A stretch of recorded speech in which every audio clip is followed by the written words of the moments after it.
به صورت کلی نگاه بکنیم از دید شما این سیاست ها رو و بررسی بکنیم، بعد وارد جزئیات خواهیم شد. اولا سلام دارم خدمت شما و بینندگان و شنوندگان برنامه شما.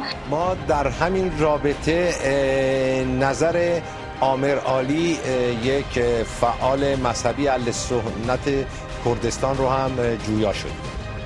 این یک قضیه خیلی خیلی طبیعی هست. ارثی که دکتر قاسملو برای حزب دموکرات کردستان ایران به جا گذاشته، سرمایه‌ای که ایشون در طول سالهای فعالیت سرمایه سیاسی معنوی منظورم البته جمع کرد و در اختیار تمام مردم ایران گذاشت، خلاصه اگه شما بگین در چند دقیقه چیه؟ شعار حزبمون دموکراسی برای ایران و خودمختاری برای کردستان بود.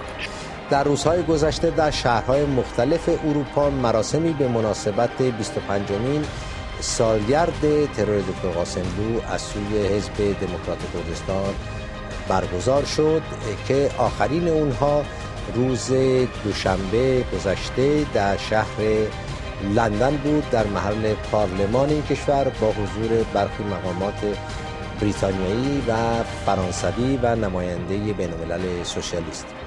مسئله خودمختاری برای کردستان یا نظام فدراتیو سخن از در واقع اون دادخواهی‌های ویژه‌ای میکنه که هر منطقه میتونه این دادخواهی‌های ویژه درونی خودش رو با خودش حمل کنه.